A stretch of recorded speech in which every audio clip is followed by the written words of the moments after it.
Hey y'all, my name is Haley Akihiro and I'm going to show you how to submit an event request through GetInvolvedMU. To start off, only advisors, presidents, and vice presidents can enter event requests through GetInvolvedMU. If you are not able to submit an event request and you are a president, vice president, or faculty advisor for the organization, please contact Peter and Michelle to assist with this access. Now you will need to log in and go to the Manage button next to your profile and GetInvolvedMU. Once you click that, you will want to go to the organization that you want to plan an event for. This one I'm going to use Connect. Once you get to your organization, you will need to click the hamburger in the top left-hand corner and then click Events. Once you get to the events page, you will be able to click the blue button, Create Event. This will bring you to a page that looks like this. Now you will input your event name, theme, and a little description about the event that others will be able to see in GetInvolvedMU and in the Quark app. For example, I'm going to schedule an ice cream social with Connect, so I'll put the title and the theme will be a social event, and then I'll also put the description I want people to see. You can always be more descriptive so people know what to expect. Next, if you are co-hosting an event with another org, you will need to put it in the space here. In this case, our event will not be co-hosting. Next, you will need to determine the time and space of your event. When you are looking for a space, please scroll down to the blue Additional Information section and open up the Reservable Spaces link so you know exactly what spaces on campus are called. Please look at the official name of the space and the room capacity link under the Reservable Spaces link to make sure the space you have chosen will work for your event. This shows just the first page of the document of the Reservable Spaces PDF, and if you scroll down, it will show you more. But please take note that some spaces need additional approval and have a low approval rate. Those are Booter Commons Patio, Cyberfusion Center 1.0, Cyberfusion Center 2.0, McNally House Lower Level 1, McNally House Lower Level 3, FAF Lobby, President's Conference Center, and Simon Gym. Also, if you are tabling an event in Gander Dining Hall, please type in Gander Dining Hall Reservable Tables. After you figure out where you want to hold your event, click the blue Location button. Next, click on the location bar and type in the name of the location. It should auto-populate in the drop-down and select the room you want. I am putting in the CSE for the ice cream social, and as you can see, the full name of the space, Center for Student Engagement, pops up underneath it, and you will want to click that. If you type in the name of the location you want and it is not showing up, the space is not available during the time you have requested, and you will need to refer back to the Reservable Spaces PDF to find a different space. This is how you should do it if you are requesting your event to be on campus. Now, if you are requesting to have an event off campus, you can enter in the name of the place and the location, and we suggest you put the map location on so we know where it is at. Please type in the address to be as specific as possible. As a reminder, if you are looking to have a virtual event, please click the blue location button and type online in the location and choose No Map. Then click the online location button and add where your event is going to occur online. After you determine the time and place, you will need to input who is able to see this event, what categories you would like your event to show up as, and if the event has any perks. Listing these events and perks will help a student when they are looking through GetInvolvedMU or the Quark app to see what kind of event it is going to be. You can select multiple categories as well. Our ice cream social will be a campus/university-wide event, and it is a social community building event. Also, since it is an ice cream social, there will be free ice cream and some branded giveaways for those who come, so I'm going to click those perks. Please read the additional information section carefully. If you need any of these services like catering, food waiver, room setup, audio visual, security, public safety support, MSG funding, parking, vehicle request, or a third-party vendor, you will need to put in your event request no later than 20 business days before the event. The earlier the better. If you do not need any of these services, you will still have to put in the event request no later than 4 business days before the event. A good rule of thumb is to always submit your request as early as you can, or at least 30 business days in advance, just to make sure your event can be reviewed in time. After you have carefully read through the additional information section, you need to choose an alternate location in case your original space you requested is already taken or being used. If you are planning an outdoor event, you will need to put in an alternate location and also an indoor alternate location in case of inclement weather. Please check the reservable spaces PDF again to make sure you choose an alternate space that fits your event. University events will look at the availability of your second choice if your first choice is already scheduled or being used. A reminder that if the drop-down list doesn't show your space that you typed in, then the space is not available.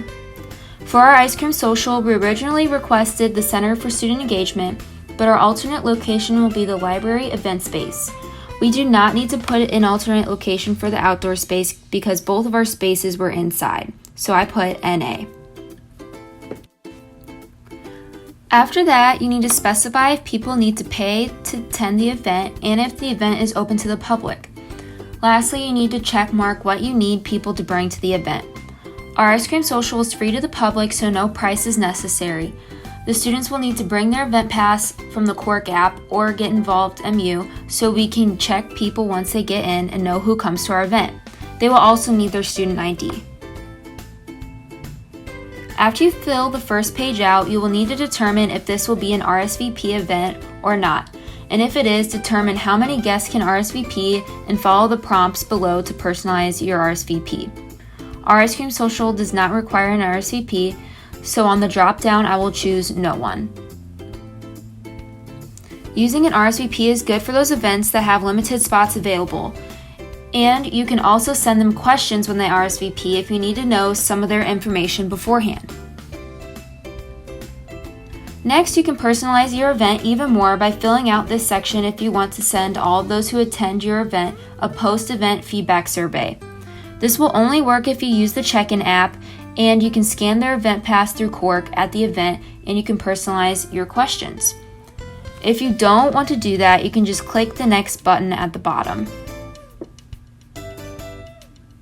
After that, you have the option to upload a photo that students will see in GetInvolvedMU and in their Quark app. This should be related to your event and stand out so students are attracted to clicking on your event. Make sure your photo follows the guidelines listed out on the right. You can either upload a photo or a graphic design, and if you want to learn more about a graphic design, please watch our other video about putting in a graphic artist request or GAR. If you choose not to upload a photo, the system will automatically pull a generic photo. Now you need to put in who you want your main contact person to be that will show up in the event on GetInvolvedMU and the Quark app. And then determine what kind of organization it is. Since the ice cream social is through Connect, I will put in registered student organization. Moving into the next part of the form, any question that has a red asterisk you will need to complete to move on with the event request process. Next, you need to determine again where the space request is for. I clicked on campus because I want it to be held in the Center for Student Engagement. After that, you will need to determine your event type. I chose party for the ice cream social. Next, you will want to put in the time you want to be able to set up and take down. Make sure you take into account your event size. If it is a smaller event, maybe 30-minute setup and 30-minute takedown time. If it is a larger event, maybe take an hour before and after the event. Please keep in mind your setup and takedown time will add to the total time that you request for your space. For my event, I added 30 minutes to before and after my 2-hour-long event from 12 to 2, so it will be a total of 3 hours that we have requested the space. Below that, you will also need to put how many people you are expecting and describe in full detail what will happen at the event. After that, you will be taken to additional questions regarding your event. These questions are yes and no, and depending on how you answer these questions, it will request additional information regarding the question. If you are having a guest speaker, you will need to contact Dr. Nina Caldwell, Vice President of Student Life, for approval for the speaker. Also, if you are showing a movie, you will need to make sure you buy the rights to show the movie in advance through Swank.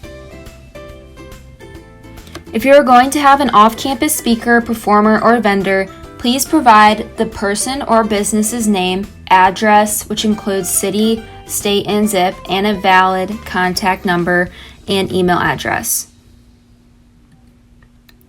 Next, for the event setup, you need to specify what kind of setup needs you are asking for. Please be as detailed as you can for the setup and what you will need at the event.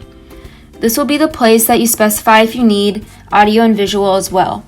For the ice cream social, we will need 3 tables to put the ice cream out on and giveaways on. If your event has a run of show or a diagram for the setup, you can upload them here. After that, here's where you will want to specify where you will get your food from if you choose to have food at your event. How you answer these questions will determine if you need to provide more information. If you click that you will have an off-campus vendor, you will need to click yes for a food exception at the bottom and be specific where you are getting the food from and how much it is going to be. You will also work with the University Events Manager. And just a reminder that Fresh Ideas has the first right of refusal regarding food service on campus. Next, if you are requesting funds from MSG, you will need to make sure you follow MSG guidelines and fill out a budget request form in the Finances tab. Your event must be approved to receive MSG funding. If you have any questions regarding MSG funding, please watch our other video regarding MSG funding or contact a representative of student involvement. Wow, that was a lot of information. Don't worry, we're almost done though. After that, you need to read all of the agreements and understandings and know that you are responsible for knowing all of the guidelines. After you have read all of the guidelines, understand and agree, you need to check the next box. Please read all of the next steps as it has important information. For student organizations, this is just a request. Once a decision for approval or denial has been made, the requester will receive an email notification. Visit notifications in your personal settings to make sure you have your personal settings updated to receive the email. You will be contacted by your designated university event manager to follow up on this request within 72 business hours. When you have reviewed and correctly entered all of your event details and event information, you can click Submit. Your event is now submitted for review and will be listed as pending in your event submissions. As a reminder, your advisor will need to go in and review and approve or thumbs up your pending event submission. In addition, the Office for Student Involvement and Office for University Events will review your pending event submission and approve or deny your submission. This process usually takes 3 to 5 business days, so make sure you enter your student organization's event submissions early, at least 20 to 30 business days prior to the event. Now, if you want to go back and review your event submission, you can go up to your profile icon and click it. Then you will want to click on Submissions, and then click on Events. And then the events that only you have submitted will show up here, and it tells you the status of your submission. And if you click on it, it pulls you up to your event submission. If you scroll down, you can look at the details of your event submission. But as a reminder, this is only the submissions that you have submitted. Follow us on social media at GetInvolvedMU on Twitter, Facebook, Instagram, and Snapchat. If you have any questions on this process, please contact Peter Michelle, the Director of Student Involvement. Student organization leaders and/or advisors can set up a one-on-one meeting with student involvement to assist you in the event submission process and student organization training on GetInvolvedMU. Thanks so much for watching and happy event planning!